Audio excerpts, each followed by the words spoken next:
అలా guys degree seat allotment గురించి అయితే చాలా వెయిట్ చేసి ఉన్నారు కదా. సో ఇప్పుడైతే అప్డేట్ అయితే రావడం అయితే జరిగింది. సో దాన్ని ఎలా డౌన్లోడ్ చేసుకోవాలి ఏంటన్న ప్రాసెస్ గురించి అయితే మొత్తం తెలుసుకుందాం. సో ముందుగా మన ఆఫీస్ నెల ఓఏడి ఎండిసి అనే వెబ్సైట్లోకి వెళ్ళగానే మనకి స్టూడెంట్ లాగిన్ అని చెప్పేసి వస్తుంది. అక్కడ మీ మెయిల్ ఐడి అండ్ మీ పాస్వర్డ్ అయితే ఎంటర్ చేసి లాగిన్ అవ్వండి.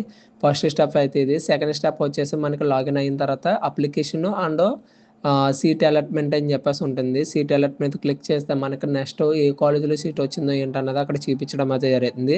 అక్కడ రౌండ్ 1 రౌండ్ 2 అని కూడా చూపించడం అయితే జరుగుతుంది. ఒకవేళ మీకు నచ్చిన గ్రూప్ వచ్చి ఉంటే సెల్ఫ్ రిపోర్ట్ అయితే చేసేయండి. లేదు నాకు రాలేదు, నాకు నచ్చిన కాలేజ్ రాలేదు, నాకు నచ్చిన సీట్ రాలేదు అనుకుంటే వెయిట్ చేయండి. థర్డ్ కౌన్సిలింగ్ ఉందా లేదా అన్నది ఇంకా ఫైనలైజ్ అయితే అవ్వలేదు. ఎందుకంటే సెకండ్ కౌన్సిలింగే ఒక 2 డేస్ అయితే డిలే చేయడం అయితే జరిగింది. కొత్త షెడ్యూల్ అయితే మళ్ళీ పెడతాం అయితే జరుగుతుంది వెబ్సైట్లో. అప్పటిదాకా అయితే వెయిట్ చేయాలి మనం. సో సీట్ అలాట్మెంట్ రిపోర్ట్ కూడా మీకు సీట్ అలాట్మెంట్లో అయితే చూపించడం అయితే జరిగింది. ఆ డేట్ల ప్రకారంగా అయితే మీరు సీట్ అలాట్మెంట్ అయితే రిపోర్ట్ చేయడం అయితే సరిపోతుంది.